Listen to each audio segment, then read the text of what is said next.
All right. Now here, the Honorable Elijah Muhammad worked 40 years. Yes, sir. And many black people said, man, after he departed from us, oh, hell, it's all over now. He's gone. They saw his word, his nation get turned around. They saw strong men fall. And they said it'll never come back. But that's the test of the power of the man that was in our midst. That he allows Satan to try his nation. Yes, sir.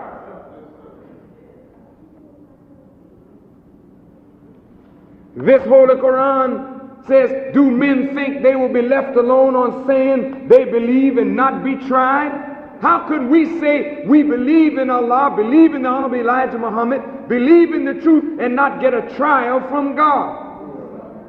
And where better could that trial come from than out of the very family of the Honorable Elijah Muhammad? That's the best place to bring a test. Because we were addicted to name and not worth and value in carrying out principle. Yes, sir.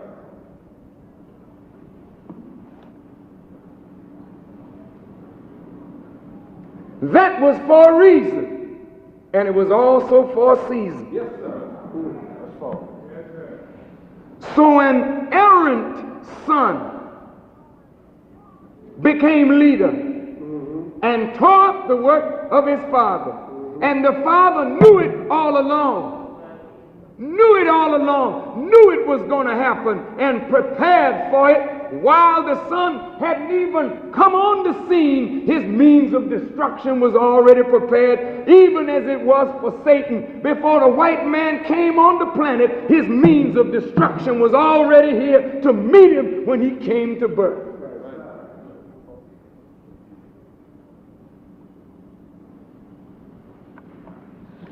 Now the nation is rising. And it looks like everybody that desired to see this thing stopped. Can't seem to get a handle on how to stop it. Yes, sir. Listen. At first, when we stood up, many said, the nigga's crazy. Yeah, right in my own house. The nigga's crazy.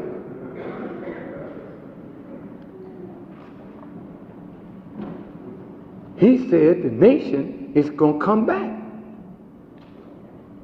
This is the proof of the power of the Honorable Elijah Muhammad. Right. That if God is backing him up, Yes, sir. there ain't nothing impossible for him to do, Right. or for you to do, or for me to do, if God is with us. The Honorable Elijah Muhammad said to me that there would be two backing me up, just like you said, Brother Ibrahim, but I was there when he said it. Ain't nobody told me this. He said it. He said, yes, brother. There'll be two backing you up, Allah and myself. I don't care whether you believe it. You won't be able to call me a liar when you see that which my backers caused me to do. You're a fool if you think that I or any one of us could bring the nation back without the backing of God and his messenger. We don't have no power to do this on our own. We can't bring ourselves back to life on our own. I didn't come back to life myself by myself. I was brought back to life by the same power of the life giver that is bringing us all back to life. So whether you realize it or not, we're making history today because they said the nation would not come back. And many of the old Muslims who soldiered with the Honorable Elijah Muhammad said, well, I tell you, man, I just stand back and watch this thing. After all the years of labor, suffering to see their nation built, we saw it destroyed, and we see signs of its coming back, and then stand on the sideline and say, I'll watch. Let me say this as a very clear warning to us. There are many who believe that the Honorable Elijah Muhammad will return. And those who believe in his return, he will question us on how we responded. You can't tell him, well, Father, I didn't think that the nigger was right, and therefore I didn't help him. He said, do you know better than I? Oh, no, sir. Well, did not I tell you? Did not I tell you? Listen to this now. It ain't got nothing to do with Farrakhan. He's inconsequential. The question is, did Elijah Muhammad say that you should hear that man? Did he tell you that you should obey that man? Why did he tell you such? Because he knew what was in that man, and he knew what he put in that man for your future. Whether you love the man or not, you are being blinded by your arrogance against your own teacher, not against Farrakhan, because he's inconsequential here. But you are being made a new kind of hypocrite. I say a new and deadly kind of hypocrite, because you hold on to Elijah's name, but yet you won't do what Elijah said.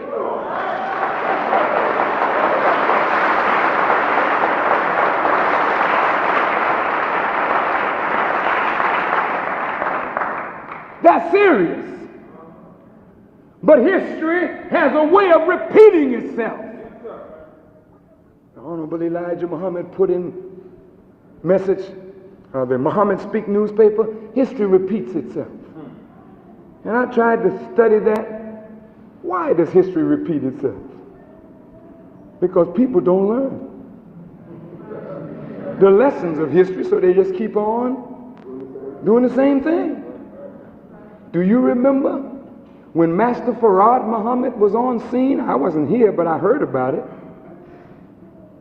They said that he came to the ministers and he said to them, you all have chosen, and all your choices have not proved so good. Will you now permit me to choose? They said, yes, sir. He says, Kareem, as they called him at that time. Elijah Muhammad was named Kareem then. He says, come on. And he said to them, hear Kareem.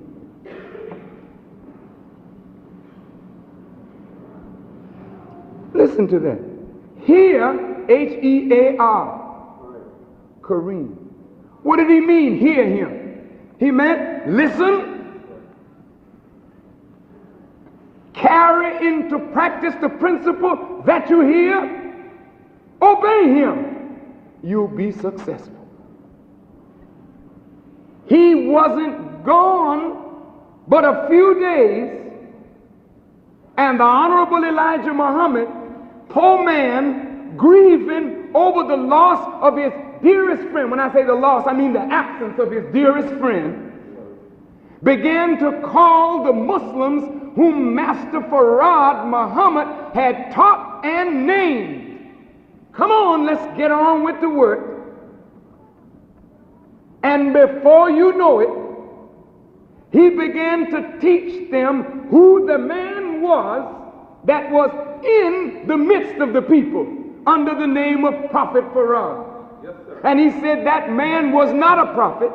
He is the Son of Man, the long-awaited Savior and Deliverer. And the first thing they said, see that? He's trying to build himself up. See? He's trying to get rich. Look at the words. This is all written down in black and white, just like the messenger wrote it for 1980. Yes, sir. Bear with me a couple more minutes. Look, he says, it's written in the law, they're saying that Elijah Muhammad wants money for himself. This is way back in the 30s.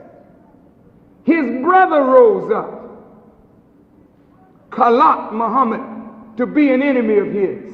His assistant minister turned against him. And the man that Master Farad Muhammad told the people to listen to, all of a sudden he's hated by the very people now that were the followers of Master Farad Muhammad, and he had to flee Chicago because those people were after his life.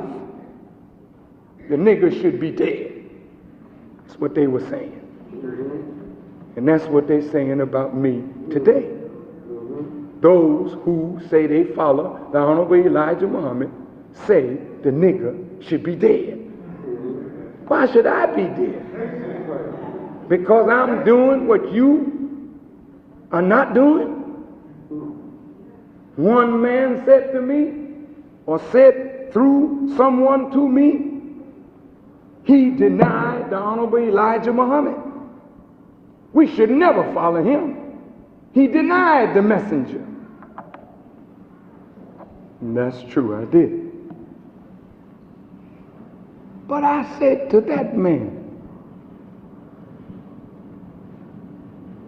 there's a parable in the Bible that Jesus made of two brothers. Right. And he goes to one man and he said, will you do the will of God? And he said, no, I won't. Outright. And the other man, he asked, will you do the will of God? He said, yes, I will. And then the man who said he will wouldn't, and the man who said he wouldn't did. Then he asked the question, which one did the will of God? One who said he did. Not the one who said he will and didn't, but the one who said he wouldn't and did. Yes, sir. Now, yes, I denied my Lord for a few days, but I'm up again. Right. How long will you use that as an excuse for you to keep running around in the filth and degeneracy of the white man's world when you see me holding up the bloodstained banner of the Honorable Elijah Muhammad? How long you gonna cover your raggedy behind with that weak excuse? I'm looking at you. Because if you don't come forward to help me, I promise you that Allah will judge you for that, because you know the truth. And you hear me calling the people not to worship me, not to follow me, but to follow him. And let's get on with the work of the resurrection of our people.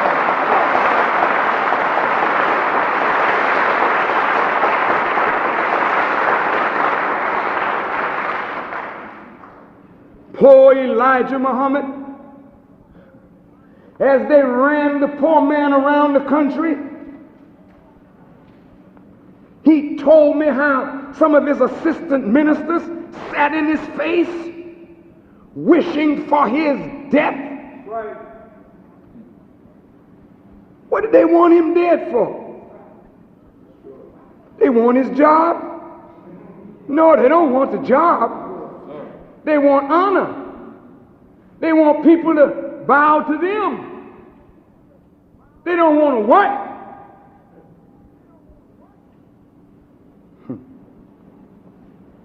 So the messenger said to me, he said, brother,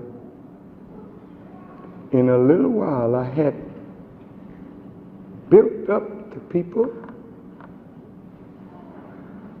and I got me my first car, a little Chevrolet, and I hardly could enjoy it because before I could ride too much in it, the hypocrites had planned to take my life because God was making me successful among all the other false ones that had risen up claiming that Master Farad Muhammad had chosen them. There was great confusion in that time. There were some old followers who went back to saluting the flag. You see that over on Stony Island now. There were others who said, Elijah is not the man, I am the prophet. That's what they said. Listen. This is going on right now. There are some who felt that they had a family of the Lord, so they should leave. But hell, man, this is not no nepotism. You don't lead because you're the family of Elijah Muhammad. You lead because you're in harmony with the principles of Elijah Muhammad and will not compromise those principles for the world. Are you listening?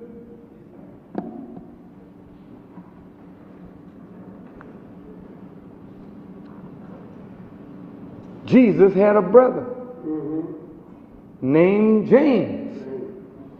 He was the brother of the Lord. But Jesus didn't choose his brother. He chose Peter. Is that right? That's right. Why? Why didn't he keep it in the family? It ain't a family affair. God knows best where to place his message for a season or for a time. We don't follow people because their name is the same name as the messenger of God. We follow people because their principles that they stand on is the same as the messenger of Allah. Brother, in a few days, the envy and the jealousy of those wicked-hearted hypocrites for the success that Master Farad Muhammad was giving the messenger caused the nation to fall.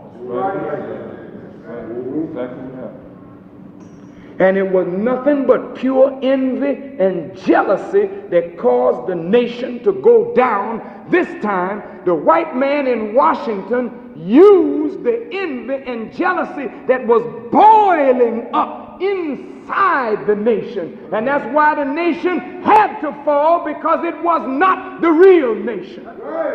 Now, what did you say? That the Honorable Elijah Muhammad didn't build the real nation? I said, that's right, he didn't. He laid the foundation for the real nation. The real nation had been out in the street. He said, my best followers have never even been in the temple. My best followers, he said, are out there in the street. That's what he said. Why did he say that? He know best. He's the one that sat me down one day and gave me the parable of the first and the second teeth. Yes, sir. He's the one that said, Brother Farrakhan, have you ever noticed how the first teeth look so nice in the baby's mouth? But they don't last too long, do they? I said, no, sir. He said, why? I couldn't give him an answer. He said, brother, it's that they're not strong enough to chew the food that the body needs for the growth of the body. So they only last a while. And when the second teeth, which is the real teeth, start coming up in the gum, the first teeth get shaky in the foundation. You don't have to pull them out, they just start shaking. All of a sudden, one tooth gone. Don't the baby's mouth start looking ugly after it looks so pretty? You look around and the second tooth falls out, biting the apple. The third tooth gets so shaky, you put a little string on it, pull it out, and the baby laughs. Ain't no pain when the first tooth goes. No, sir. Because they're not the real teeth to begin with. They're only there to stop the gap in the mouth until the real teeth come along. I want you to hear this. All praise is due to Allah.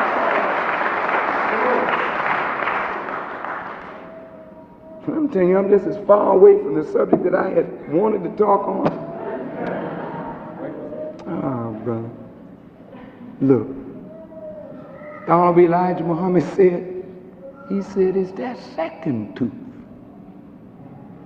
He said, when the mouth gets empty, they don't all go at once.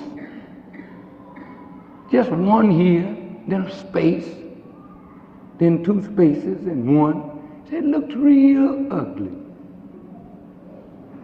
And when the new one comes in, they start looking ugly too, because the new one is big and the other one is little, and they don't harmonize.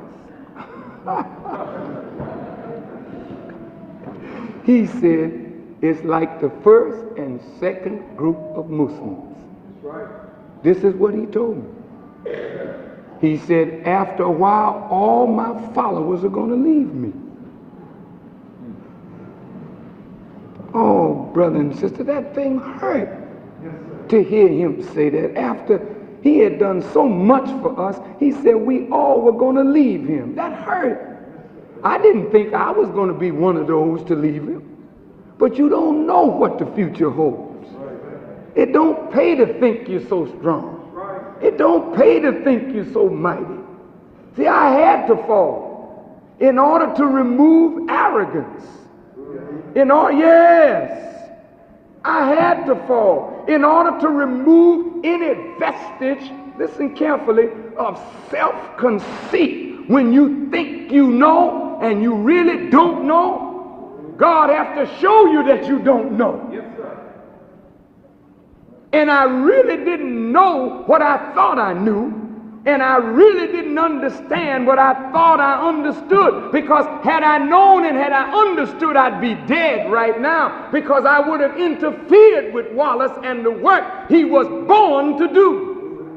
What you mean you'd be dead if you interfered with Wallace and the work he was born to do? Look, brother, if by God's permissive will he permits the devil to come on the planet for a season, Yes, sir. he's also there for a reason. All right.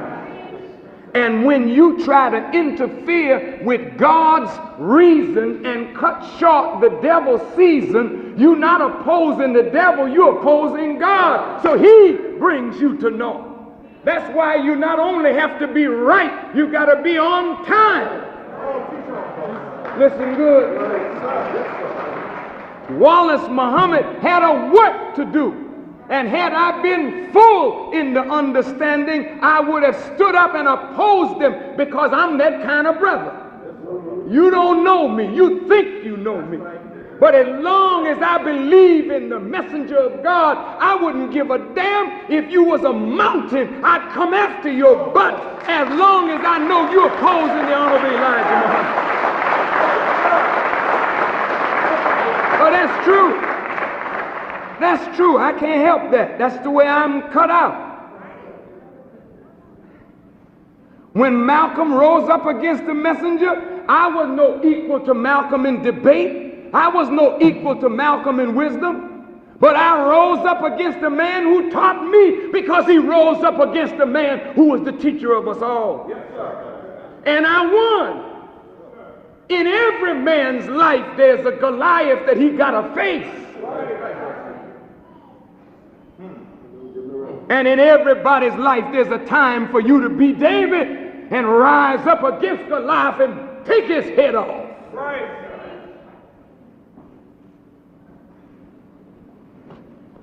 Now, I would have risen had I known.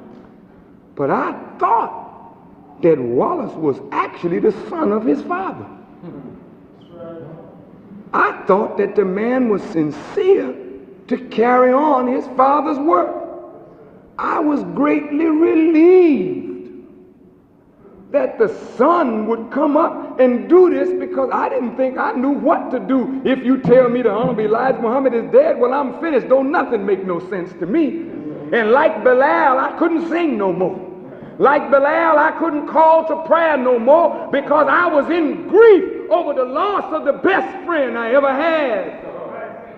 And so in that moment of shock and grief in the nation, hypocrisy took over and led the followers of Elijah Muhammad to hell step by step. We didn't fall because we wanted to fall. We fell because of deceit in the leadership, because we trusted that leadership because it was the son of Elijah Muhammad, not knowing that a son don't have to be the son.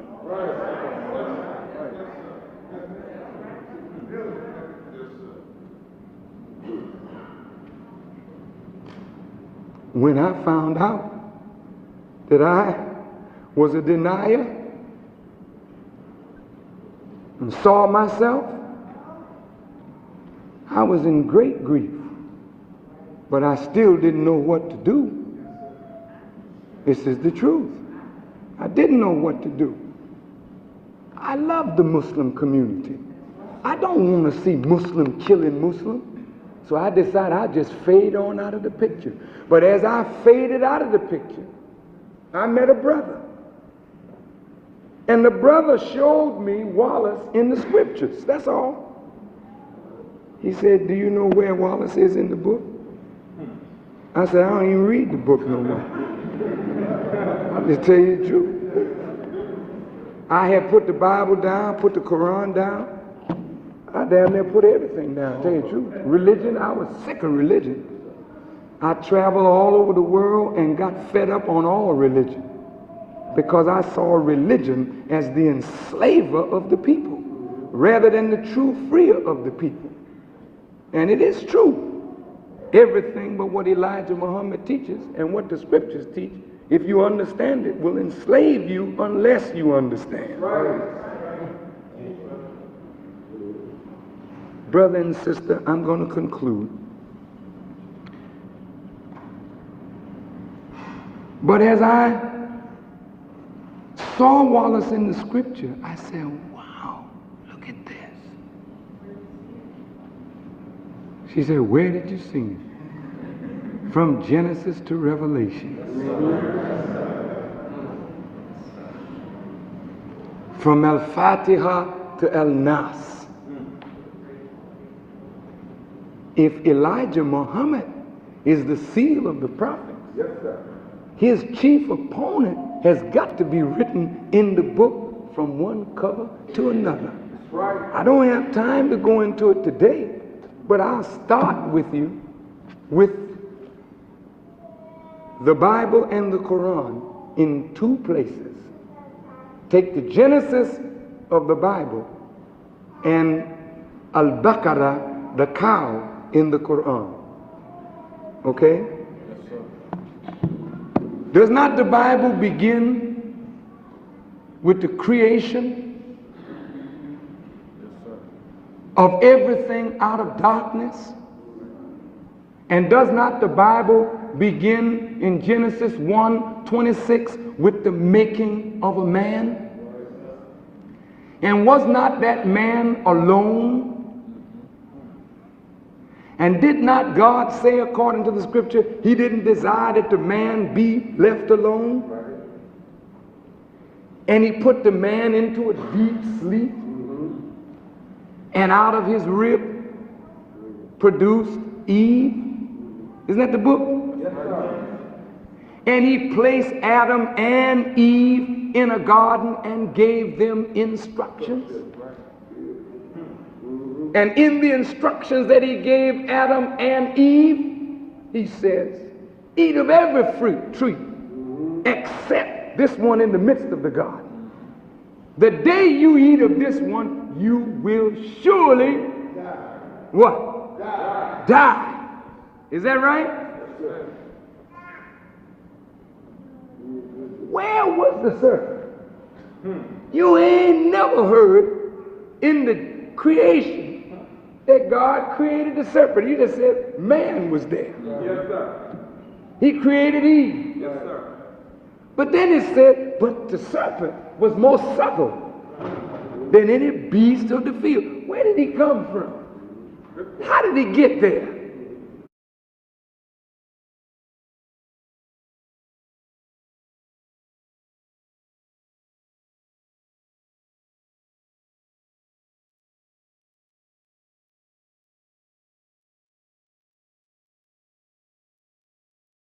In the name of Allah, the Beneficent, the Most Merciful, I bear witness that there is no God but Allah, and I bear witness that Muhammad is his servant and messenger. I greet you, my beloved brothers and sisters and regular viewers of the Image and Nation show. I want to greet you in the greeting words of peace.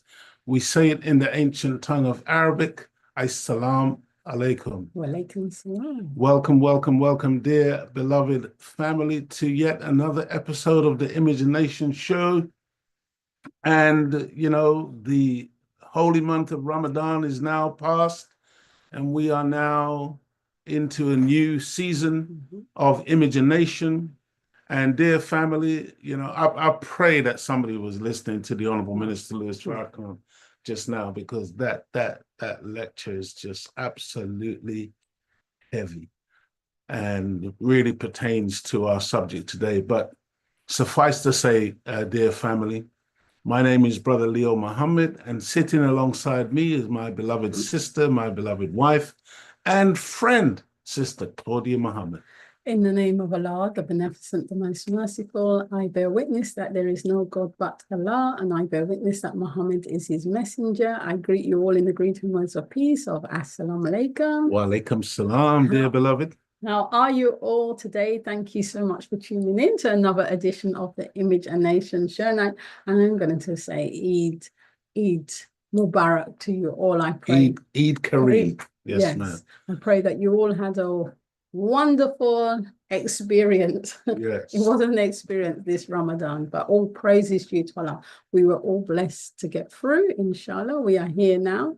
And, you know, condolences to any of you who have lost a loved one, and we send out our prayers to any of you who have a loved one who is sick at this present time. We pray that Allah will heal them and give them ease. Absolutely. Yes, there's a lot of sickness going around. Absolutely. That's why we do need to remind you again That's right.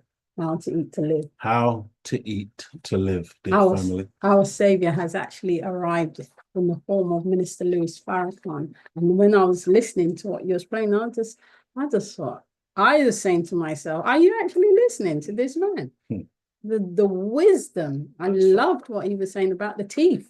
Absolutely. Brilliant. What a beautiful analogy. It was. You know, break it down. Absolutely. So clear. You understood exactly what he was saying. You know, we are truly, truly blessed to have Minister Louis Farrakhan in our midst today, and the teachings. A blessing. That's right, beloved. That's right, dear beloved family. Dear family, thank you for being with us. As always, I'm looking at the likes at the present time, and we've got double the amount of people on, you know, looking at the likes. Not everybody is really hitting that thumbs up button. Hit the thumbs up button, family. And also don't forget to share the Image and Nation show with your friends and family members. Right now, in fact, call a family member, a loved one, somebody that you care about. Let them know that Image and Nation is right now live and direct on YouTube and also on Zoom. Also, dear family, don't forget to subscribe to the Image and Nation show. Also, those of you who wish to help us to continue this work and you want to make a donation, there is a button there somewhere that you can click on to do that. Dear family, thank you for being with us. You know, the shows over the period of the last month have been, you know, literally quite short. We're going to get back to our normal time tonight. But having said that, I really don't intend to go long. I don't want to go over the prescribed time. And so we have quite a lot to get through this evening. And so I really want to get right about the business. Please, family, let us know where you are on the planet. Let us know where you're able to view the Image of Nation show from. We're always very much interested in hearing from you wherever you are. And if you have any comments or questions, feel free to put those in the chat. And if we can, get to them, then certainly we will do that. And so, dear brothers and sisters, go ahead, sister. Well, while you're saying that, setting up, I'll just say greetings to Johnny Mitchell, Stephen Brown from New York, peace to Anthony. Is that Muse? I don't want to pronounce it. Musa. Yeah. Greetings to Lenora Shepherd from New York. Yeah, that's our sister over there in New York. 147_Savage from Flint, Michigan. Who else? Street Mike is on. He says, I'm early for a change. Good to see you, brother Street Mike. Big up to you, dear family. Big up to 8 Electronics from, where's my eyes again? South Jersey. Okay. And James Bradley from New York, Pennsylvania. Assalamu alaikum, Shad X. So I did see somebody from Australia. From Australia? Yeah, Sister Marva Mohammed from South London. Yes. Righteous by Nature from Oakland, California. And Beautiful. where is it? I wanted to say their name. But it's okay. Oh, Man from Nile. Man from Nile, okay. From Western Australia. Thank you so much for tuning in. Wonderful, wonderful. Dear family, welcome to episode 176 of the Image and Nation show. Today is Thursday, April the 3rd, 2025. Time, as always, is running and passing. The weather in the United Kingdom today was gorgeous, beautiful weather. Beautiful sunshine. This a tiny little bit of wind chill, but very nice, very nice. Not today, it wasn't. Really? Well, I wasn't really out there for yesterday and the day before. It was a bit bitey. Yes. But the sun is shining, which is a beautiful thing. Dear family, today the title of our show is The Way We Were. And Now What?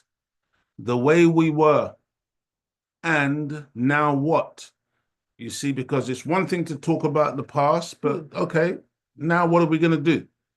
How about the future? So, and I can tell you already, today is really very much a pictorial show. We're really just going to be looking at a lot of pictures of the way we were, specifically within the confines of the Nation of Islam in the United Kingdom. And so, bear with us, family. Let us begin this odyssey, this journey through some of the brief history. And the history of the Nation of Islam in the United Kingdom will be told. And those of us who have information about the history, make sure that you keep that information safe and safeguarded so that we can actually put it together in the future to make sure that this history is not lost and that people know the reality of how we come to be where we are today.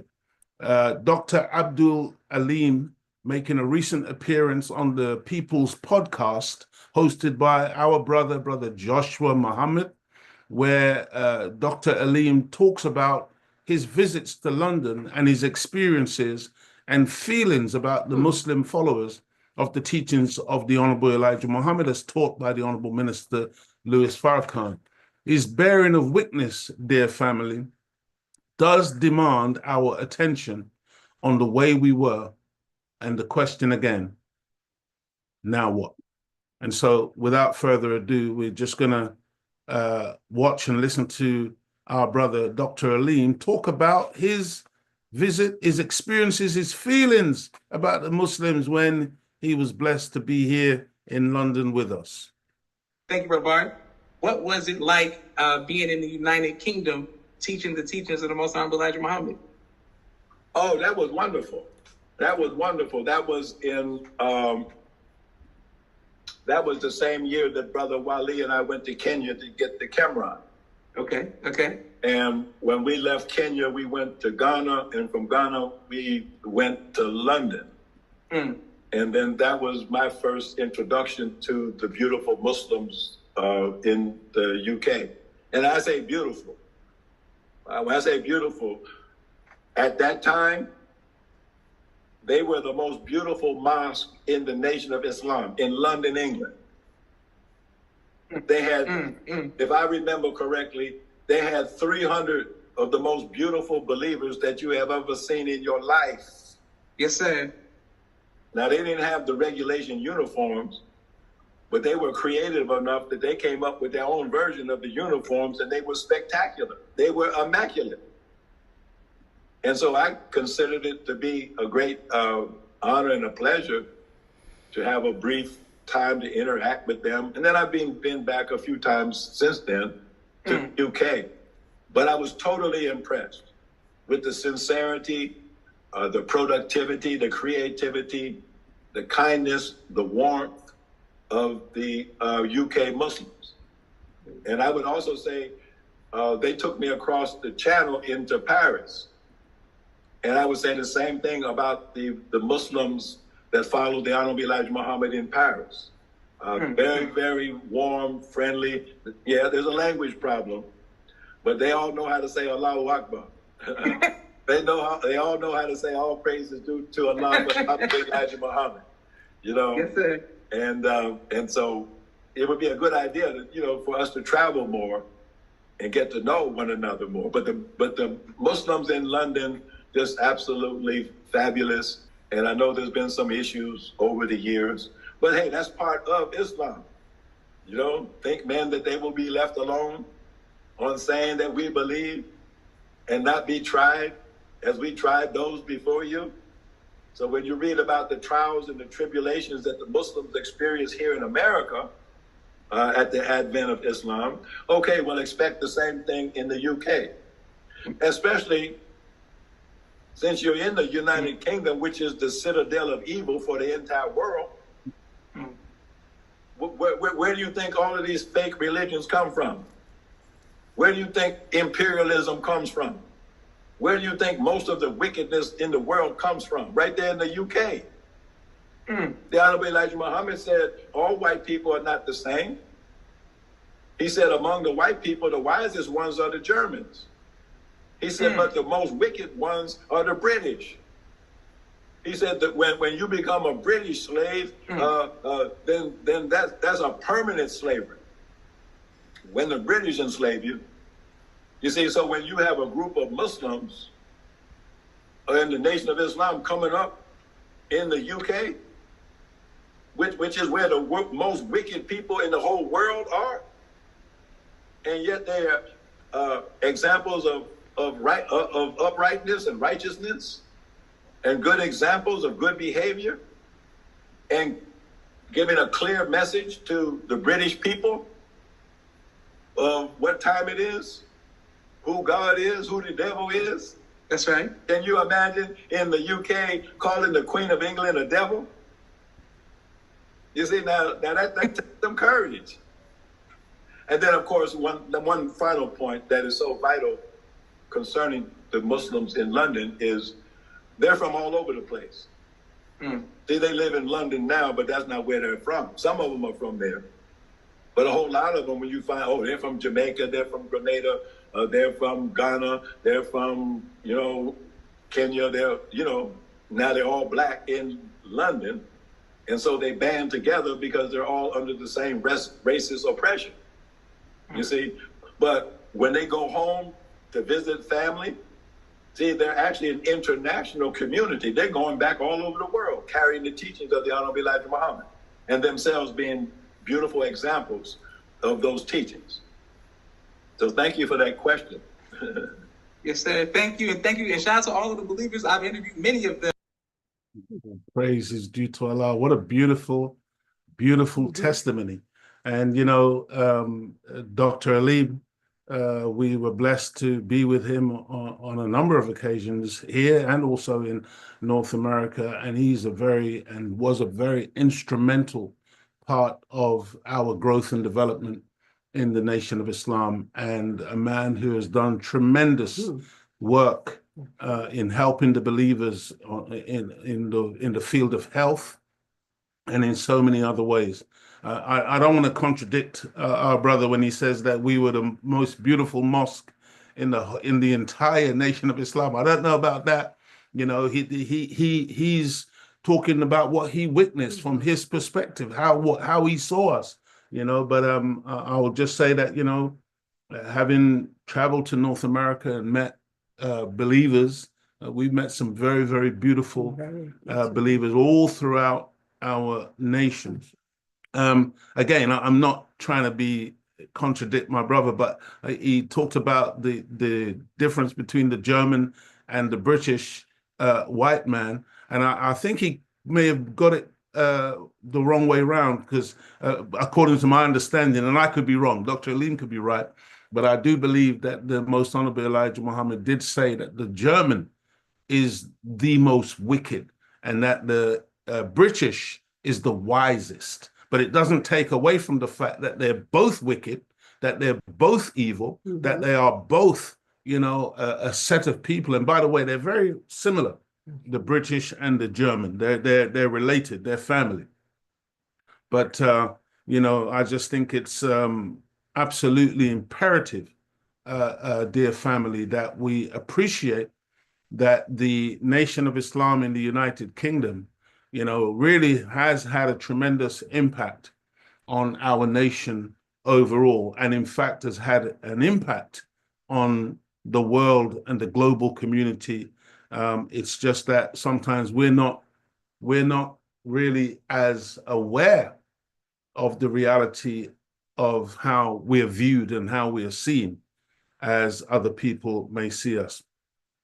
Dear family, when reflecting and looking back on the way we were, my first thought is about the children and the efforts that we made to remove our children from the vice-like grip of the enemy's educational system, which is only designed to groom our children into becoming a part of the school-to-prison pipeline or voluntary wage slaves. I mean, honestly, when we look carefully at the so-called educational system that so many of us have been held within, it's not about educating. As you know, the Latin root of education is to educo, meaning to draw out. In other words, God has put something in each and every one of us, and real education would draw that out and allow us to express the true nature of ourselves. Well, the educational system here, and I'm sure it's the same in North America, was never designed to allow us to be who we really are and to draw out of us the true essence of ourselves. But instead, it was designed to lead us into temptation, lead us into prison, lead us into crime, lead us into poverty, lead us into, you know, you can be working. Imagine people are now in this country, Sister Claudia, people are doing 2-3 jobs, whatever, and still can't afford to live because things are so expensive. The cost of living is just exorbitant, and it's just absolutely ruining the lives. And I'm talking about white people, never mind what we suffer as Black people. And so, you know, family, this was part of what we were doing back in the day. Sister Claudia was very instrumental in being a part of the foundation of this school. With the young ones. With the young ones. Go ahead, beloved. But I was just relating to what you was just saying. I'm just reading from Study Guide 11. Allah, God is the true center of everything. Ooh. And it says, the children of the institutions, alma mater, are bringing pain and suffering because they were not taught from a God-centered base. Just 1 second, beloved. I want you to go back over that. But you use the Latin term alma mater. Alma mater means literally like the other mother. That's what school or kindergarten represents. That's right. It's literally, they're supposed to be a steward, like taking over from the mother of the child and, you know, really mothering that child. Sorry, go ahead. Okay, so I'll get the children of the institutions, alma mater, are bringing pain and suffering because they were not taught from a God-centered base. This has resulted in anarchy and complete total rebellion. If we make those persons our center because we study from them, then their limitations become our own limitations, Wow. or they become our reference point. Since Allah God is the true center of all existence, then He, Allah, and He alone is the only true reference point. Any other reference point will take us off balance. Wow, look at that. That's right. And that's why, dear family, you know, we created a school That's right. that was God-centered. That's right. God-centered. That's right. You see? But in order to do that, it means then that you absolutely incur the wrath of the devil. Oh, God. You know, Absolutely. some of us are naive enough to believe that all we have to say is, I believe the children are the future. And at the same time, we appear not to know or appreciate that the enemy, also knowing that our children are the future, will do everything in his power to prevent the children from realizing that beautiful future. See? Hence why the Honorable Elijah Muhammad was accused with the spurious charge of contributing to the delinquency of minors. Imagine. They arrested him and arrested black teachers in Detroit, in America, who were attempting to educate, form the University of Islam, and to educate black children. They cooked up a false charge contributing to the delinquency of minors, and literally imprisoned black parents and Muslims and teachers who, you know, wanted to extricate our children from this grip of the satanic world, where they desire to make themselves the center, as Sister Claudia said, quoting from Study Guide 11, the center of the lives of our children. It's really sickening when you understand that, you know, we as a people have been through 400 years of enslavement. And the devil has lied, saying that we have been set free, because he is still holding us in a state of bondage within these corrupt and wicked institutions. You see, we've never really appreciated or viewed, you know, school in that way. But that's what it's all about, dear family. Make no mistake about it. Don't think for a minute that this man has given up on his indoctrination of our people, starting with the very young. Our school was called the Star Chamber Academy. What was you going to say? Well, those students, the younger ones, the older ones of Star Chamber, the younger ones were future leaders. Ah, okay. So that's what. So the older children were in the Star Chamber Academy, and the very young ones were part of what was called future leaders. And so we had two departments to the school. And so our school, main school, was called the Star Chamber Academy.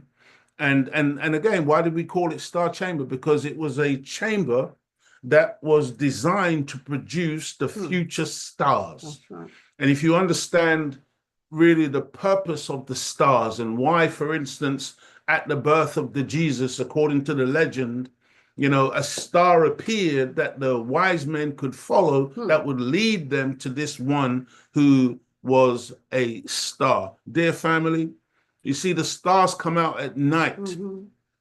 And what night represents is ignorance. What night represents is darkness in terms of the negative.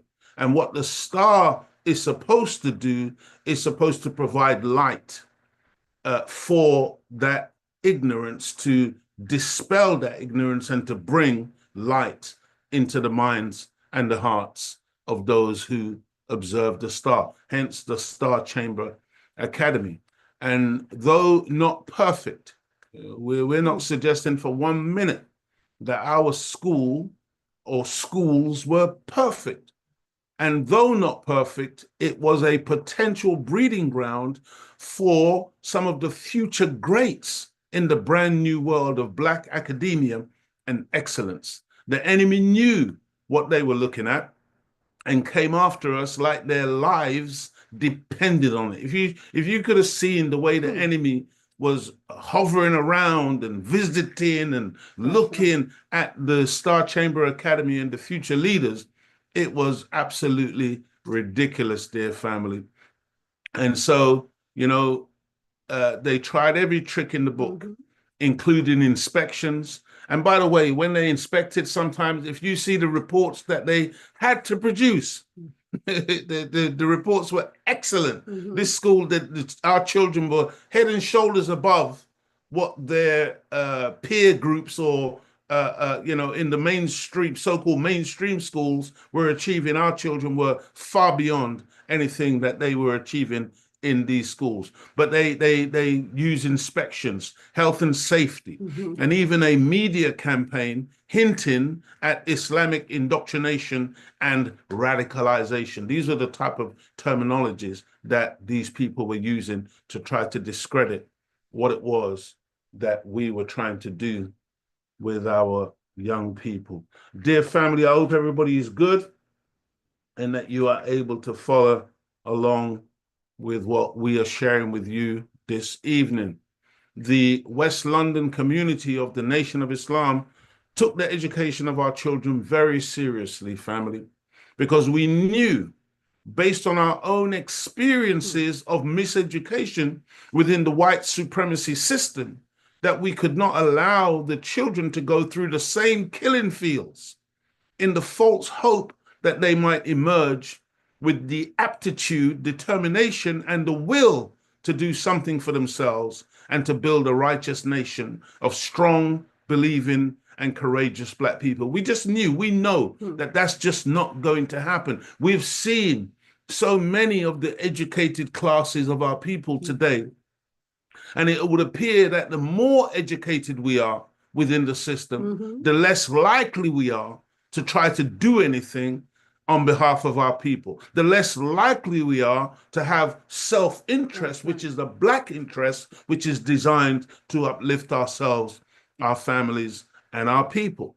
And so, dear family, we could not, in good conscience, having been exposed to these magnificent teachings, not attempt to build a school for our children. Looking at these children, I mean, I'm seeing a couple of my daughters in there, and these children are now grown-ups with their own children, making me granddad, you see? But this is what we were attempting to do. This was the way we were, dear family, in the Nation of Islam in the UK, and we were shaking up this country. We were shaking up this country. I hope everybody is good. How are you doing, Sister Claudine?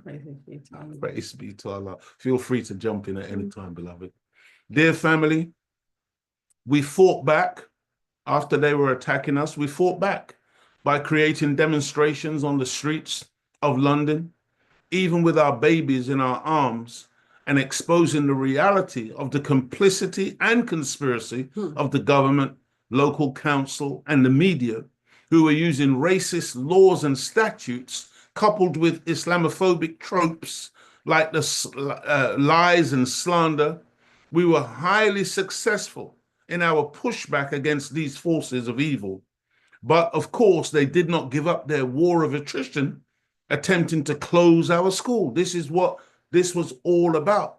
When I look at the face of these two teachers, this brother and sister, I mean, we weren't playing with these people. And even look at the baby in the arms of our sister. Look at his face. He's ready for war, man. And she's holding up a newspaper there where they were writing about us in the newspaper, schools out, and really trying to just propagandize to the point where they could actually close our school. And I want us to really think, family, why would anybody object to a people being able to educate their own children, man? Just think about this. This ain't no lightweight thing.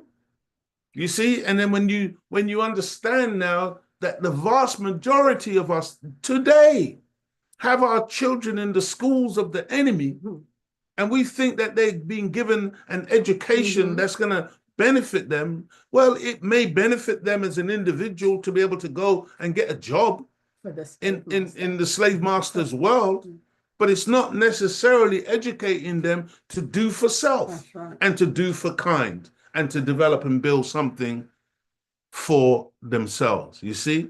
And this is the problem. We got to understand just how critical education is.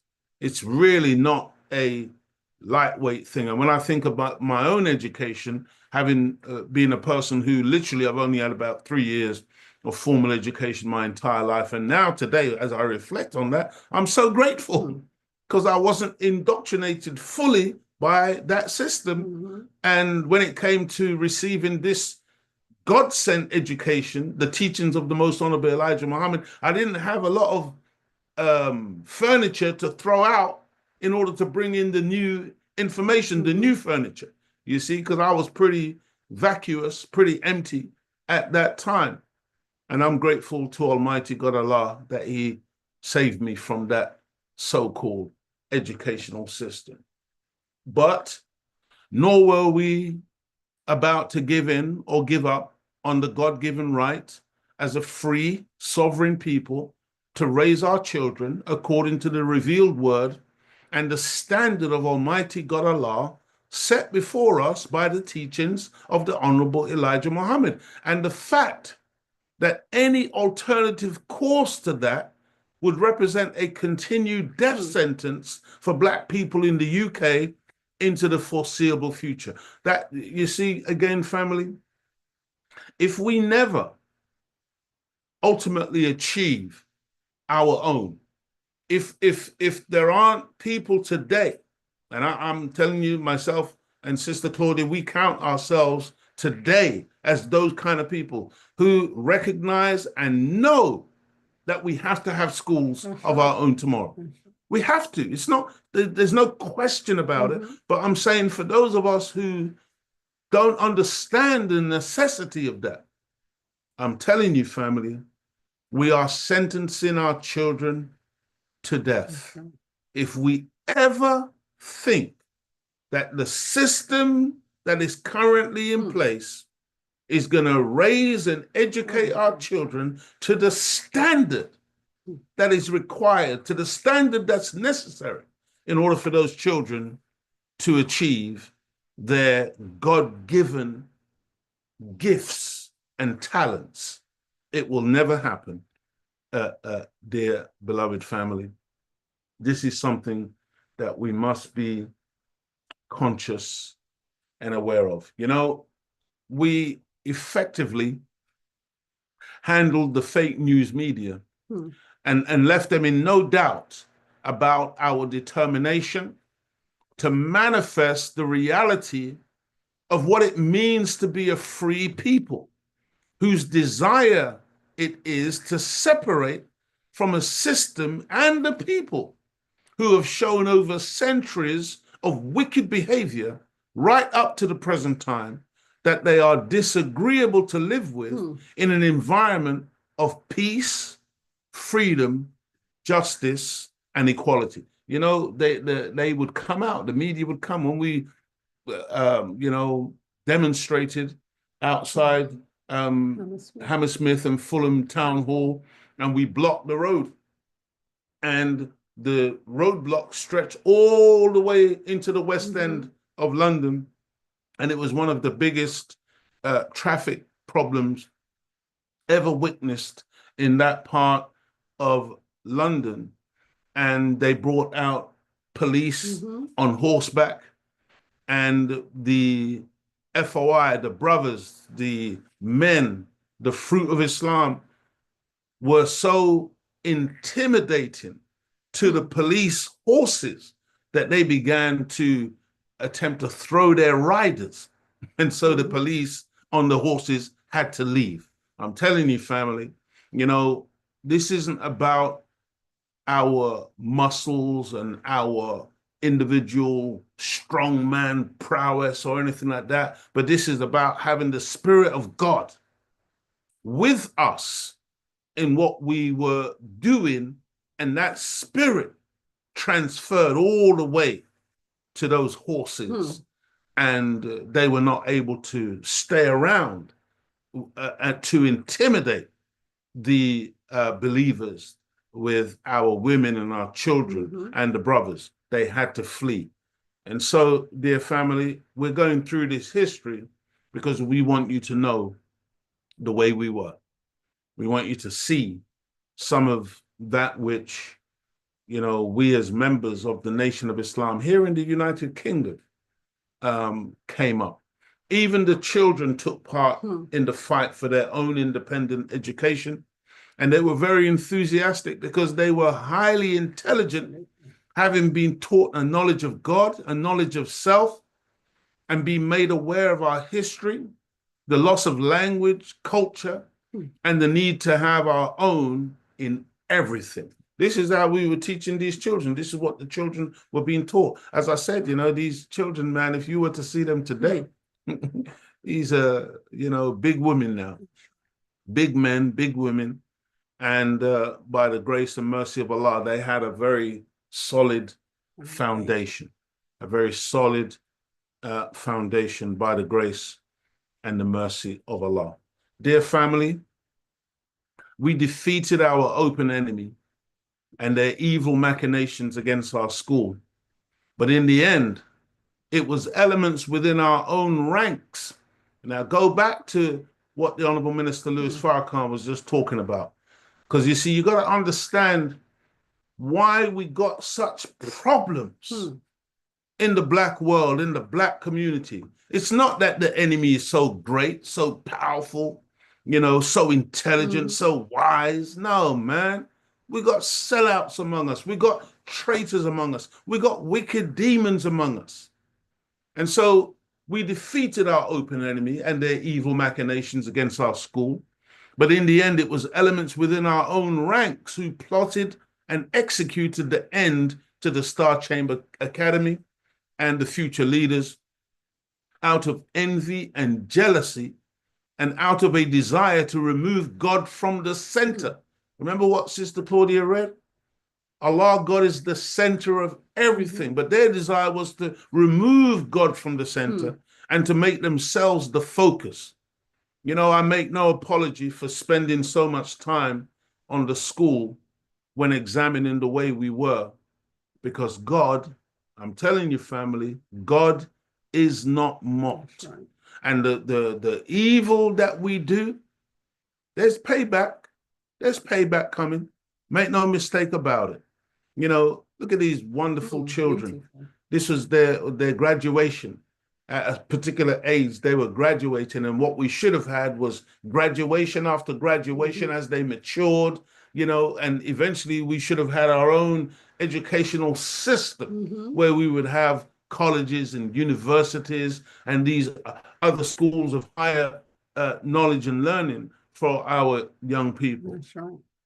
But like I said, family, beware of the enemy within. That's right. I was going to say, and everything was in-house. Our sister made the garments for the children, the school uniforms. Oh, praises. Beautiful. We were very, very, as Dr. Aleem said, we were very innovative. Absolutely. You see, where we couldn't get certain things from America, we made it ourselves. That's right. You see, and this is how we have to be as a people. There was a beautiful sisterhood. Again, see, I'm emphasizing, not perfect. I don't want to give the impression to anybody that we're suggesting here that, oh, you know, this was a perfect situation. No, it wasn't. It wasn't perfect, but it was full of love and compassion for each other. This was the sisterhood and the wider community, while fully participating in the day-to-day planning and execution of the Nation of Islam program in the United Kingdom. The membership of the sisters vastly outnumbered the brothers. I just want you to think about that. There were more women than men in our nation community, you see? And the sisters, you know, like I said, they were integral and they did a tremendous job of keeping our nation moving forward and functioning. This fact alone speaks volumes that in the nation, women outnumbered the men in the movement. Because for women to give up on the world of the enemy in great numbers, there must have been an attracting God force involved in causing so many of them to desire such a profound change in their lives. You see, family, we got to understand, yeah? Make no mistake. Becoming a part of the Nation of Islam is no walk in the park. And whether male or female, no one makes it through without navigating severe tests and extremely difficult trials. Did you hear what the Honorable Minister Louis Farrakhan was explaining? Right. You see, I'm telling you, if you don't want to be tested, if you don't want to be tried, if you don't want to be forced to grow and evolve from where you are, the Nation of Islam is not for you. It really isn't, family. It is a place of tremendous trial and test, not designed to break you, but designed to make you into the man and the woman that you were born from the womb of your mothers to be. You see? And it requires tremendous courage to be able to understand that. Many of us, when we came in, we never understood that. We didn't understand. Took years, It took a long time to come to terms with the reality and, the crying, why me? Why is it so hard? Why is it so difficult? But you see, family, just like the process of giving birth, the woman can tell you a horror story about the pain and what it means to be in labor. But if you could talk to the baby, that's right. The baby would have another horror story to tell you also. And why does God make it painful like that? Man, I'm telling you, family, there's a bonding that comes out of that pain. You see? And there's a popular saying in the world when it comes to training and exercise, no pain, no gain, family. It's deeper than that. But I'm not going to spend time on it, not today. Sorry, there's a question from Clover Dragon. Yeah.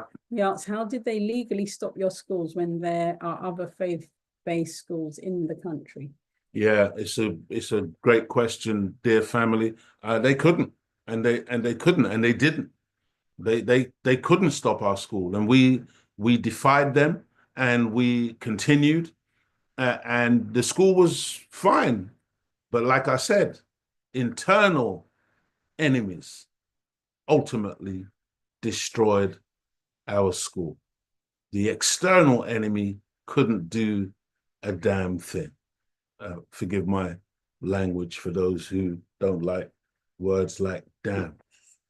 It is such a shame, dear family, that not enough of us, both as Black men and women, understand that according to the teachings of the Honorable Elijah Muhammad, as taught by the Honorable Minister Louis Farrakhan, that the Black woman is the second self of God and the mother of civilization, and who should be honored, respected, and encouraged to return to her true and unequaled nature, which is the woman of God.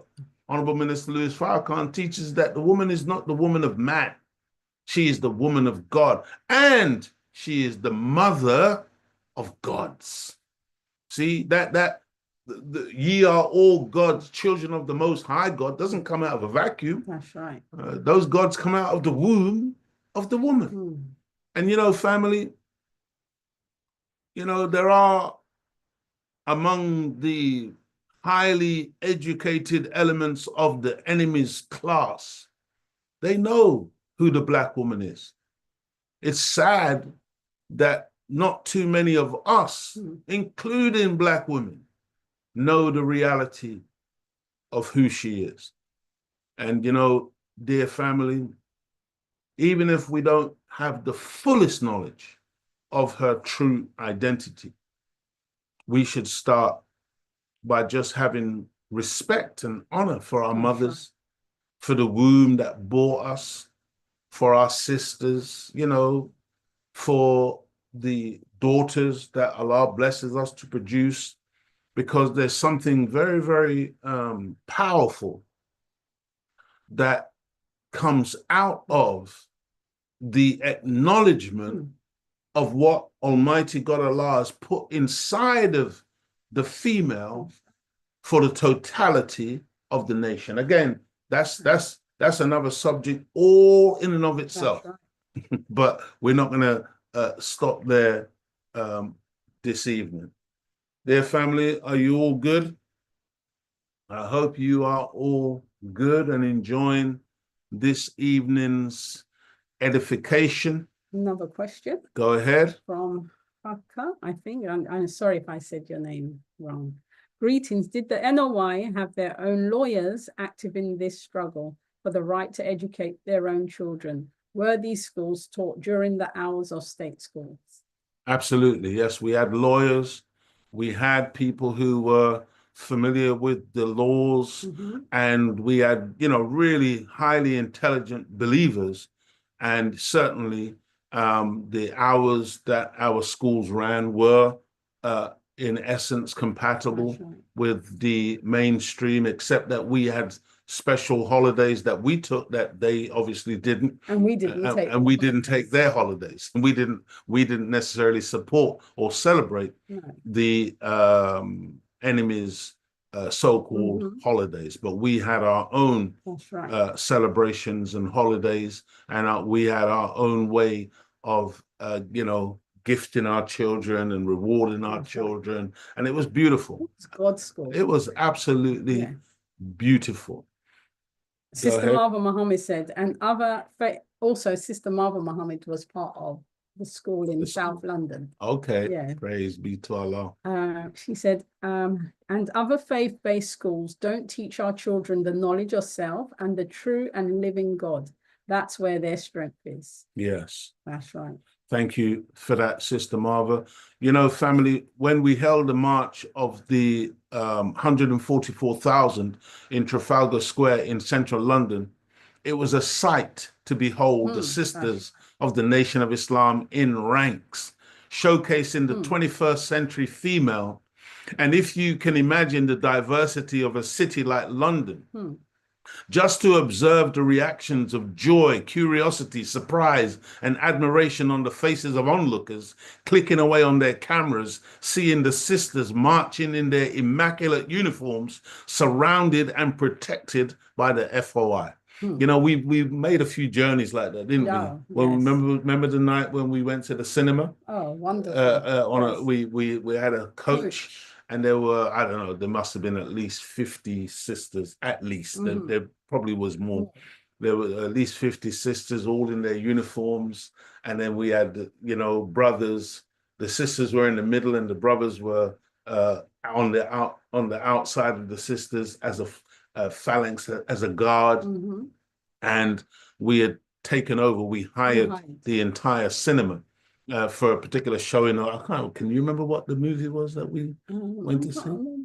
Yeah, I can't remember. Must research that actually. But we hired the cinema. It was it the Prince Charles Theatre in Leicester Square in the heart of the West End of London anyway.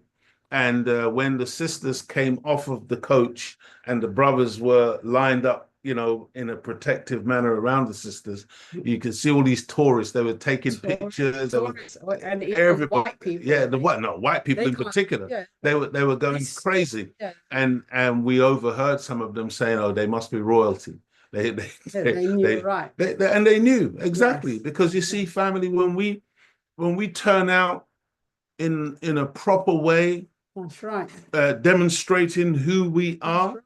Man, the respect that we will garner, you know, we don't have to go and beg anybody for nothing. That's right. All we have to do is be ourselves. Just be ourselves, family.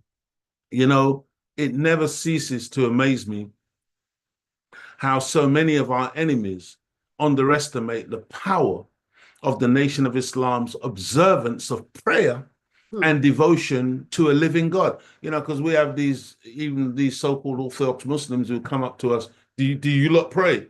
You know, please. And the thing is, they don't like to give you the greetings. No. They don't like to say, assalamu alaikum. They say, hi. Because they're again, they've been Conditioned. brought up into this white supremacy, and they think that they own Islam. That's right. But anyway, family, you know, they don't understand the Nation of Islam's observance of prayer and devotion to a living God, not a spook or a ghost, but a real live human being with power to challenge and crush the wicked and evil forces that govern this world. That's what our God can do and will do. That's his capabilities. We don't know about this ghost and spook God. That's not who we pray to. We pray to a real live God. And so, family, you know, even if not everyone understood the call to pray in Trafalgar Square that day when we were at the 10,000 man march and also the 144,000 march, we publicly called on our God and he made our efforts successful. I mean, just to see a vast crowd of people and so many people out in the public doing dua, you know, praying to Allah is beautiful. Absolutely beautiful. That's our little daughter of one of our sisters as well. You know, family, yep, I hope you are good. I hope you are good. Again, without apology, some of you might be asking, why so much focus on women and children? Answer, because they come first and foremost before anything or anyone else when it comes to what needs to be cultivated and nurtured in the building of a nation. That's right. If you're going to build a nation, beloved, you better be focused on that woman. That's right. And you better be focused on those children. You see, because if it's not about the children, then what is it about? We will get to the men in a minute. But in the meantime, we need to be reminded that the Honorable Elijah Muhammad said that 75% of the work is with the woman. That's right. I wonder how many of you can recognize our sister Claudia Muhammad at the back of these four sisters here. Can you see her? That she's the little short one. 5'10". 5'10". Oh man, look at that picture. Yeah, but look at our beautiful complexion of that sister. So beautiful. Absolutely so beautiful. You know, and this is what it's all about, family. Raising us again to a new standard of beauty and perfection. Dear family, as brothers, we were not exempt from praying either. And in those early days, whenever we had the chance to observe the congregational prayer, it was a real blessing. And our brotherhood was strengthened. And as a result, we bonded even closer together. Part of the reason for this reflection is because it's a blueprint of what to do. That's right. You see, we were, you know, family, if we're going to build anything, you see, where there's love and trust and real genuine togetherness, we better pray together. That's right. You know, the family that prays together stays together, you see. And it's just a wonderful, wonderful thing when you can have a situation where you got brothers who love, honor, and respect one another and will give their life for one another. That's right. You see? And you know, we know that the enemy was always watching us in whatever we did. And you know, the brothers, the way we would conduct ourselves, man, sometimes if you didn't know, you might think, oh, are those guys, are they gay? Because you know, when we meet each other as brothers, we kiss each other on the cheek. You know, when we would travel in our cars, we would never really wear our jackets when we were driving or when we were seated in the vehicle. But when we would get out of the vehicle, you would see brothers helping other brothers with their jackets to put their jackets on. We would help each other like that. Beautiful, man. Never mind how we literally treat the sisters, you know, because we're trained and taught, open the door for the sisters, for the car, and so on and so forth. Women, you know, you stand aside so that the sisters would go through the doorway first, and all of these protocols and niceties, we were trained in observing such because it's what really makes a highly civilized and productive people. And I'm not going to shy away from this because, again, see, we fool ourselves by believing this propaganda that, oh, it's the white man that's civilized and black people somehow we're supposed to be ragamuffins and we're supposed to, you know, think of ourselves as some thug life. Stop it. That's right. Stop that, man. That's not us, family. That's the Vandals. You understand there was a whole tribe of white people in Europe called Vandals? And that's where vandalism comes from. That's what you're witnessing right now in Gaza, wrecking and vandalizing other people's historic buildings and destroying things. That's what they do. That's not what we do, family. That's just not our character. It's not our nature. Not our nature. Family, there are a number of things we should not do, like harboring envy or jealousy, or backbiting, or like our brother in Burkina Faso, Ibrahim Traore, says, there is no room for, and we must eliminate cowardice, betrayal, and incompetence from the ranks. See, here we see three brothers in three different colors, united by the one big idea of nation building for the whole. Isn't that beautiful? That's right. You know, Dr. Aleem said, you know, we were very innovative because these uniforms, we made our own uniforms. You see, that's what we had to do in the UK to bring the Nation of Islam into fruition, into reality. And we set about the task with gusto. We didn't mess about. You know, we had people in our community who were tailors. That's right. We We had shirt makers. I mean, shirts, man, monogram shirts, beautiful monogram shirt sleeves. We had chemists. We had people making soap. We had people making perfume. We had so much. We had doctors, lawyers. You see, we didn't just attract those like Brother Leo, who was formerly in the prisons or running wild on the streets of London, but we attracted professionals as well. We attracted all manner of people into our budding Nation of Islam, family. It was a beautiful time, and it was really the way we were. And the way we were is the way we have to become again. We say, okay, and what now? That's right. You know? You see? And now what? We have to do it all again. See, Almighty God Allah gives us a glimpse of what can be. That's right. And as the Honorable Minister Louis Farrakhan said in the lecture that we were listening to before we began proper, he said, you know, people mocked and they laughed at him at the idea that he was about to rebuild the Nation of Islam that was destroyed by a government conspiracy, facilitated by Orthodox Muslims, facilitated by European Jewry or Jews, facilitated by disgruntled so-called Christians, facilitated by hypocrites within the ranks of the nation. I mean, there was a whole range of enemies, Orthodox, so-called Orthodox Middle Eastern Muslims. There was a whole phalanx of enemies ranged against the Nation of Islam to destroy it after 1975.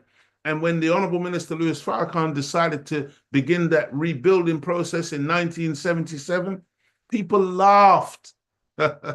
It's impossible. You can't do that. Because no black organization, no black group, no black movement in the history of our sojourn in this Western Hemisphere has ever come back after being destroyed in that way. And the same principle applies. We are in the process now of rebuilding our nation, and the nation will be rebuilt. I hope you're all good. There's another Brothers and question sisters, go ahead. from Ronald Thompson. Mm-hmm. Why do Orthodox Muslim women wear black and the male wear white clothing?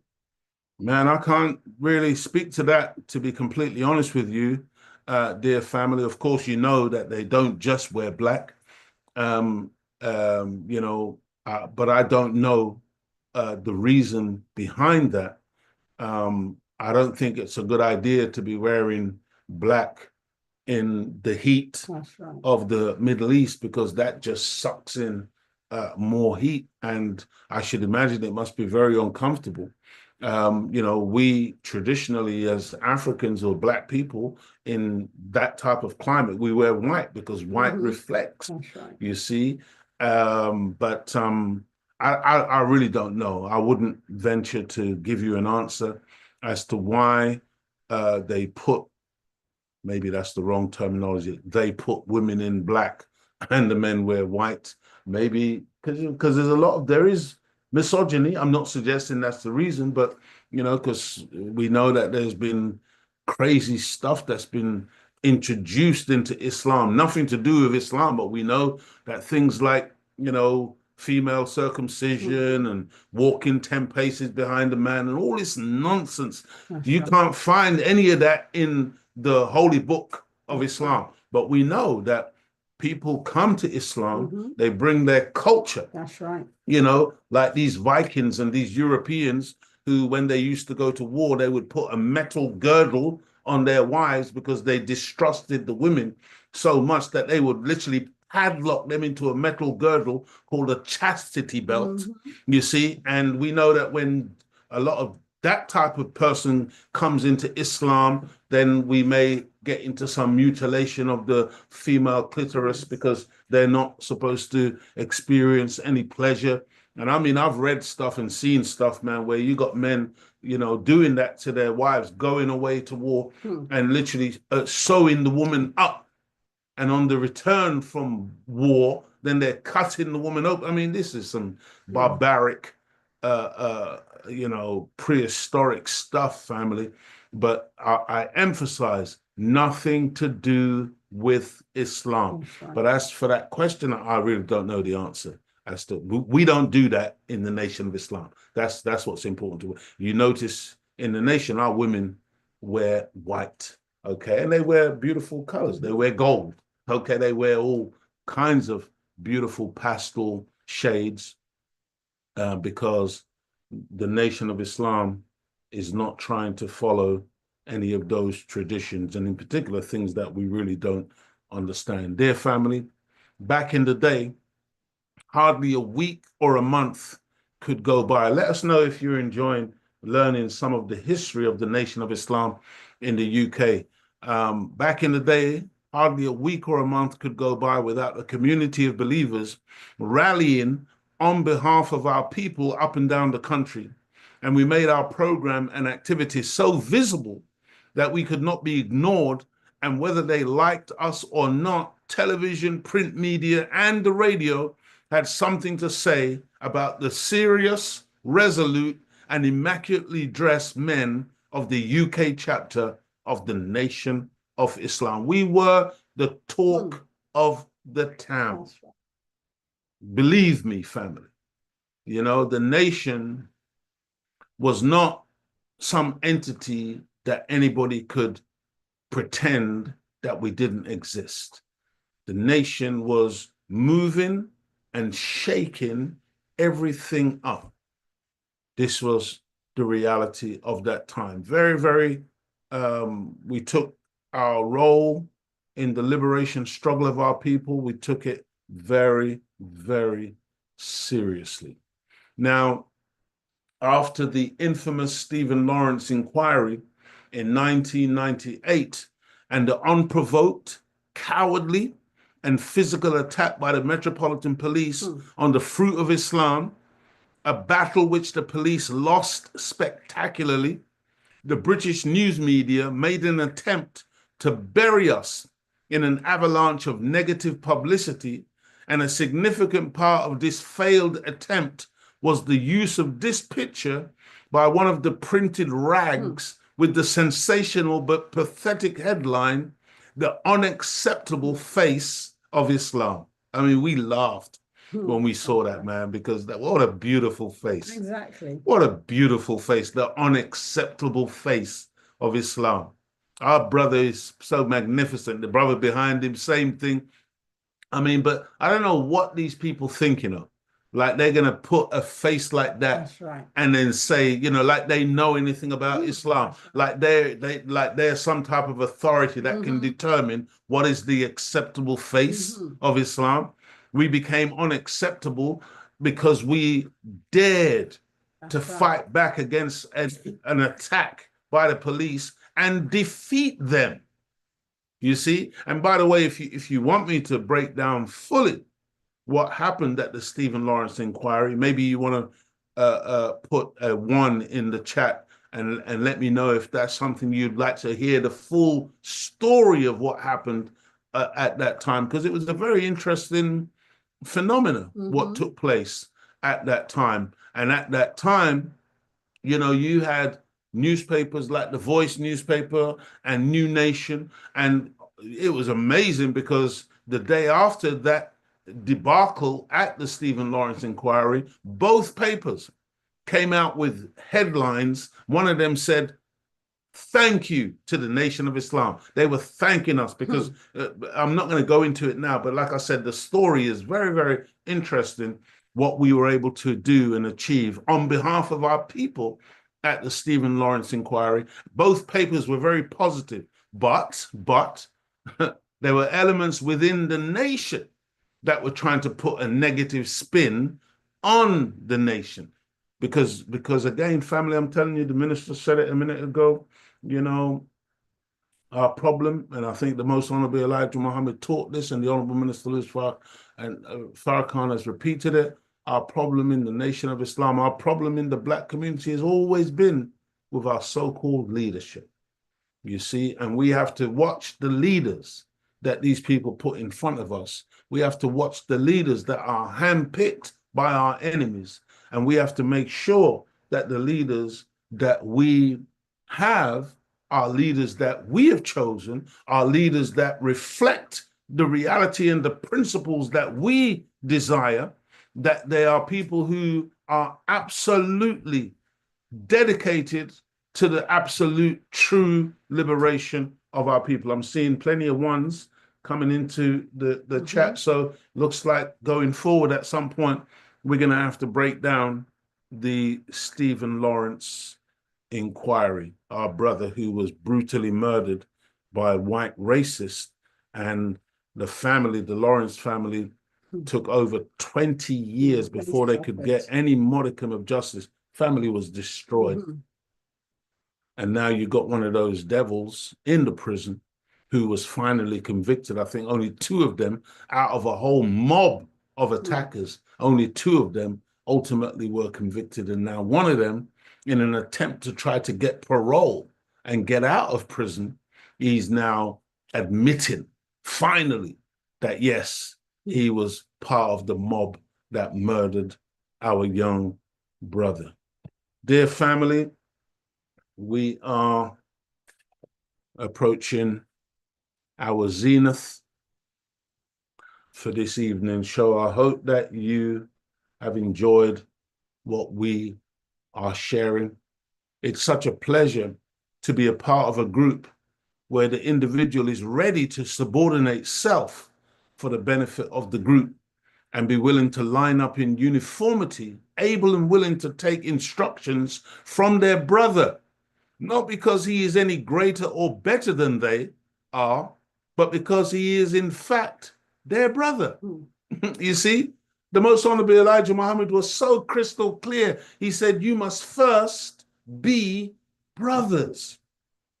That's why I'm going to obey you, because I recognize you as my brother. I recognize you as somebody who is literally another part of myself. I recognize you as somebody who's not trying to lord it over me. He's not trying to be my boss, but is determined to be a brother. That's right. It's very simple, dear family. And so this is, so beautiful, man, when you see black men, That's right. who are willing to come together. Look, all the brothers wearing the same suit, wearing the same tie. It's beautiful, man. You know what that means? To put aside your own personal self like that and be able to listen to another brother and take instructions from a brother. But you do that willingly because when you feel, that this man loves me, and you know that this man is not going to try and set me up. You know that this man is not going to ask me to do anything that he wouldn't do. That's right. Because we're not a true brother until we want for our brother what we want for ourselves. That's right. Man. And you've got to appreciate where we're coming from. We're coming from Satan's world. Yes. We're all no mouth when the white man's talking to us. You do, yes, sir, yes, sir, yes, sir. No, sir. 3 bags full, sir. But to listen to your brother, come on, man, and your sister, come on, and have love. And bearing in mind how we've been trained not to. That's right. Trained to not listen to black people. That's right. You see? But to take instructions from white people. Go ahead. And that's what I'm speaking for myself. I don't think we really appreciate the hatred from Satan. He does not want to see us rise. That's right. That's right.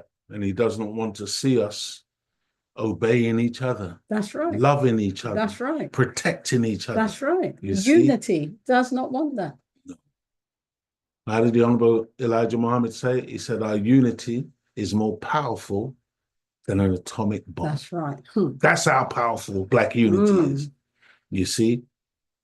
And unity doesn't always mean uniformity. We're not saying that everybody ultimately has to dress the same. No, that's a military aspect of things. But we do need that as well. That's right. Man, I wish somebody was listening, Sister Claudia. Do you think anybody's listening? Of course they are.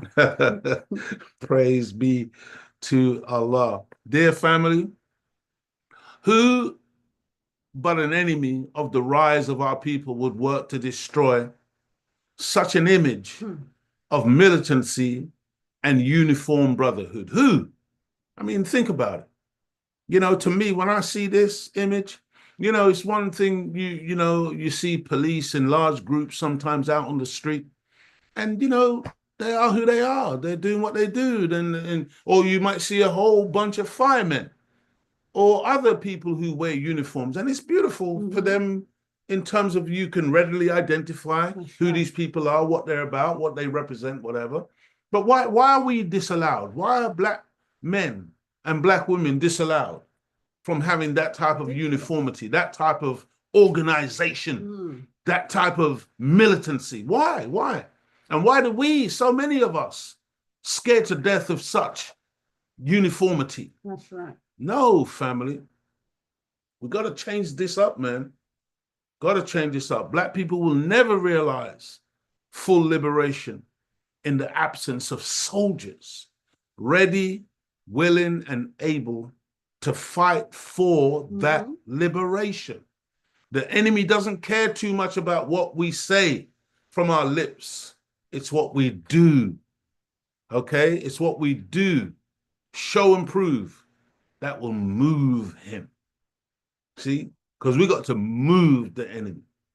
We've got to affect the enemy. And I'm telling you, family, when he sees us in that type of uniformity, that type of brotherhood, oh man, he's trembling all up in his boots. You see? Because that's not a lightweight thing. That's right. It's not a lightweight thing. It's heavy. And we've even heard them whispering like, is there a law against these people wearing uniforms? You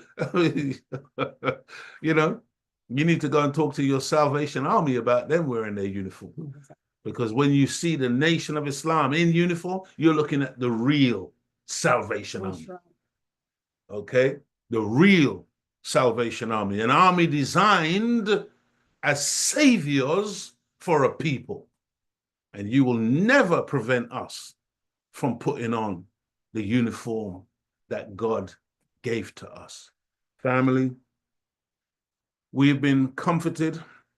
We've been comforters, should I say, for our people. This is the mother of Joy Gardner, a sister who was murdered by so-called immigration officials and police in her own home. They broke her back in front of her small child. And this is her mother, Sister Myrna Simpson, being comforted, being spoken to by one of our wonderful brothers, Brother Basil F.G. Muhammad. See, this is one of the campaigns called Injustice, really highlighting so many Black people who have died in police custody here in the so-called United Kingdom without anybody ever being convicted of these murders, these unfortunate deaths that have occurred while our people have been held in custody, either in prisons or in police station cells or in mental institutions or in the back of police cars or on the streets. On the street, family. This is how we've been losing our lives in this country. But this is part of what we have been doing. We've been comforting our people and letting them to know. And I can tell you a story about this sister, Sister Myrna. You know, when we did the 10,000 man march, she wanted to come down to Trafalgar Square where the march was taking place. And she said that she put her TV on in the morning, and on the television, the news, mainstream news, you know, said that, oh, the 10,000 man march had been cancelled or called off, or words to that effect, that it wasn't happening, basically. And she said, she was so disappointed because, you know, we'd been building up to this for weeks. We've been publicizing people coming down from Nottingham, people coming from Birmingham, people coming from Manchester, coaches. I mean, this is going to be a big thing, the 10,000 man march, which was commemorating the Million Man March that had taken place in 1995. This was in 1998 that we were doing this. And instead of the 16th of October, it was taking place on the 17th of October because the 16th had been sabotaged because the enemy was working overtime to try to prevent us from having our 10,000 man march. Sister Myrna Simpson said, man, she was so disappointed that she literally started to cry because she was, you know, she really was looking forward to that day. And so she said, you know, after a little while, she said, you know what? Even though it's no longer happening, I'm just going to go down to the West End anyway for a walk around just to see what's happening, if anything down there. And she said she made her way down. The train stations were closed around the area so that people wouldn't be able to use the train stations to arrive there. But she managed to find her way to Trafalgar Square. And she said she was so shocked and so relieved when she saw that large expanse of Black people, because the march hadn't been cancelled, family. It was a tremendous success. It was awesome. It was one of the greatest days in the history of the Black community in the United Kingdom. But this is how wicked Satan is. Put it on his news, on the mainstream, that this was no longer taking place. It was cancelled. See? So that was our sister's experience on that day. This is how wicked Satan is. Dear family, we interacted with everyone, you know, contrary to popular belief. Some of you might think, oh, you know, Leo, you just talk like this in front of Black people. Yeah, it's all well and good talking like this in front of, look, man, let me tell you something. We talk like this wherever we are, wherever we go, and we are able to conduct conversations, deep conversations, intellectual conversations, you know, spirited conversations, truthful conversations with all manner of groups and people. Okay, and this was one of those events where, you know, we were interacting with some. I think these were like churches, and I think the Unification Church, may have been the principal organizers of this particular event. One of our sisters there. I'm not quite sure who they're listening to at the time. I think I may have been sitting on that table myself. But you know, this is what we were doing, dear family, in the 90s when the Nation of Islam was at its peak. Okay. Do you recognize that, brother, sister Claudia? You can't see it. You'll be able to see it on your screen in a second. But yeah, we did interfaith work. So you can see a Sikh is there, the Christians, the Muslims. I mean, we would have many meetings of this type. Can you see who that is? Brother Kevin. Brother Kevin Muhammad. Yeah, you know, and he's got his little son in his arms, I think. I don't know if it's Kadeem. Is it? I don't think it's Kadeem, you know.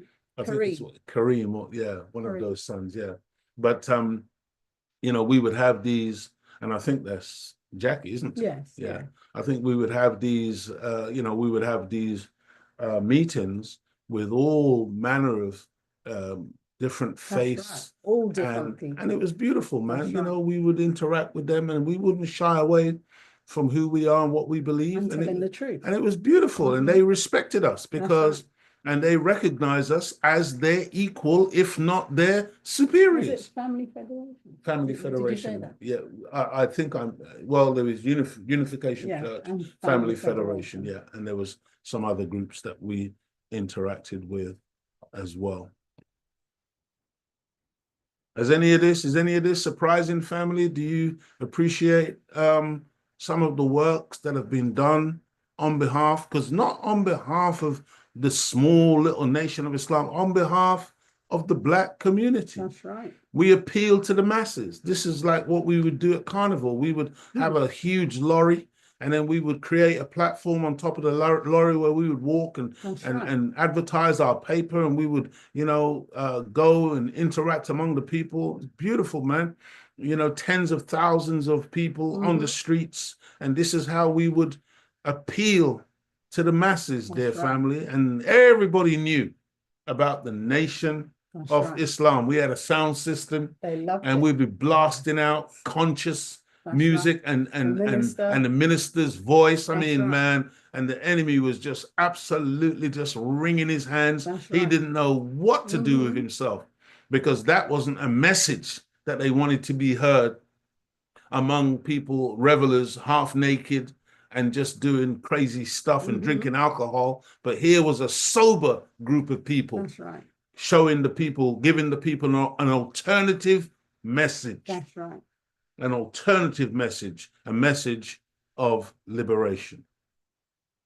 Dear family, we collaborated with Orthodox Muslims. This brother here, this was our student minister at the time, Brother Michael Muhammad, beautiful brother. And, you know, he absolutely was instrumental in, you know, making so many connections.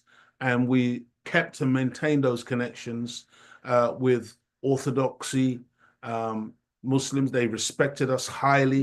And so that's why we don't get fazed when we meet some foolish, I'm going to really modify my language. I'm not going to say what I really want to say about them, but that's why we don't get fazed when we meet silly people on the streets who claim to be Orthodox, who want to start calling us names or whatever, because at the highest levels of the Islamic world, the Orthodox Islamic world, they have tremendous respect for the Nation of Islam. And for instance, when we, on one occasion, when we visited the Central Mosque in central London, you know, they took us on a guided tour, took us up into the minaret. I mean, why? Why would you do that if you didn't have respect for the Nation of Islam? But many people, they don't know this about our interactions with Orthodoxy. You forgot to mention Sheikh Tajani. Yes, and that was our beautiful brother Sheikh Tajani, who is, you know, Orthodox Muslim, but is very close to the Honorable Minister Louis Farrakhan and the Nation of Islam. There are many lectures where you will hear the Honorable Minister Louis Farrakhan's voice, and you will hear in the background Sheikh Tajani That's right. at the Million Man March, the famous Million Man March. It was Sheikh Tajani who gave the call to prayer at dawn on the mall in Washington, D.C. Beautiful call to prayer. His voice is absolutely magnificent as a caller to prayer. And it was from Sheikh Tajani, our Pakistani Muslims over here got to know the minister and realize who you were in the nation. Yes, but you're talking about you're talking about Muhammad. Boston. Muhammad Yes, Boston, because he knew Sheikh Tajani. That's right. That's right. So a lot of connections. Absolutely. We operated within the framework of a Black United Front nationally and internationally. The sister standing next to me, that's Sister Esther Stanford Osei. I mean, that sister there, she is second to none in this country and probably around the world when it comes to the issue of reparations. She is an absolute expert when it comes to dealing with that particular issue. Lots of other issues that she is cognizant and able to deal with. But certainly when it comes to reparations, she has no peers in that realm. She is a jurist, trained in law, and the sister is phenomenal. The brother standing next to her, that was one of the former ambassador of Zimbabwe.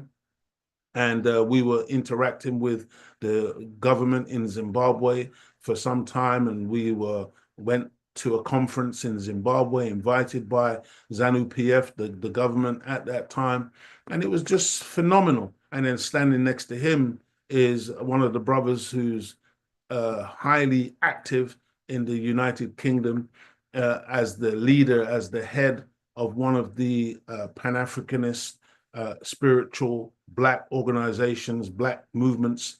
That's Brother Leader Bandaka, who is the head of the Al-Kaboland community. Beautiful brother. Literally, we all came together under the auspices of a Black United Front and worked.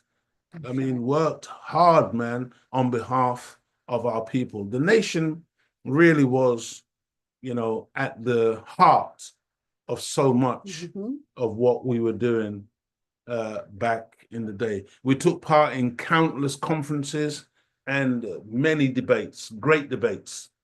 This was just one of them, the title of which was "We Are One."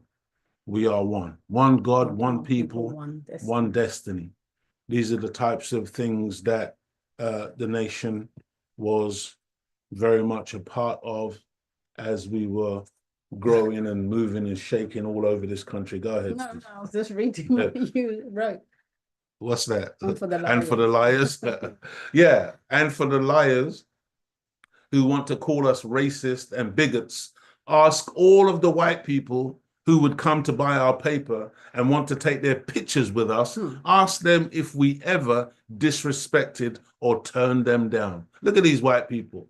They love to be around the Nation of Islam because when they were around us, man, they felt safe, they felt protected, they felt valued. No, we're not a disrespectful people, but if you think that you can disrespect us or ill-treat us, then you're making a terrible mistake. Then you'll see another side to us. But no, we are always very courteous, very respectful to everyone, regardless the creed or class or color. This is our training. This is our teaching. This is the kind of people that you have in the Nation of Islam, dear family. And so finally, and here we are, all the way in sunny Gambia, under the tree, teaching our beautiful African brothers and sisters the revealed word of Almighty God, Allah. We went global, family, and what a wonderful, wonderful time. Myself, Sister Claudia, we had our honeymoon in the Gambia. Absolutely beautiful place. The people are beautiful. Beautiful people. and can't wait, in fact, until we can get back out there again, inshallah. And so, dear family, you know, the way we were, and the question is, what now? Now we rebuild. Now we take it to a whole different level. Now we learn from our mistakes, and we make sure that the enemy cannot infiltrate us and do what they have done in the past, do what they've done historically. So, family, really, really want to thank you all for being with us and for following along with what we shared. We hope that you got something of benefit from tonight, that you've learned a little bit more about the history of the Nation of Islam in the United Kingdom, because a lot of people don't know. Yeah. You know, but that, and by the way, let me say, family, that's a very small part. I mean, man, if we were to really try to give you the history and some of the things that we, you know, you notice we just touched on some of the things, but really it's a very small part of the history of the works that have been accomplished in this country by so many. And we, you know, we send greetings and love to all of the family members of all of the believers who have tragically left us, died, passed away. That's right. The scripture says, speak not of those who, you know, pass in the way of Allah as dead. They are not dead. They are alive. Though we perceive not. But we send greetings and condolences to those family members of those brothers and sisters, you know, that we have lost along the way, because there's been a few, both male and female, and we thank Allah for everything that they did while they were able and they were among us. And Allah wastes not the reward of any worker, you know, who worked on behalf of this process. So, family, thank you. Sister Claudia, over to you. Praise be to Allah. That was all right. That was within the time. Yes. Praise God. There was a lot. Well done. As I said, it's like preparing a meal. You spend hours and then preparing it, and then it's over. 2 minutes. Yeah. Then eat it. So, we must learn to chew our food. Yeah, properly. take time. Take time. But thank you very much, Brother Leo. And just to say, you know, each day that we are blessed with life, you know, we have our ups and downs, but just keep going, keep going. Sometimes we don't see the purpose of prayer or fasting, but we will see it. Don't give up. Don't give up. Just keep going, keep going, keep going. Just have patience with yourself, you know, and keep striving each day to do something better, learn something. Listen to the Honourable Minister Louis Farrakhan, because he is the guide. I'm sorry, he is full of wisdom. Oh gosh, full of absolute wisdom. So with that, don't forget to tune in to the Final Call Radio 24 hours a day, 7 days a week. Feed your mind right guidance.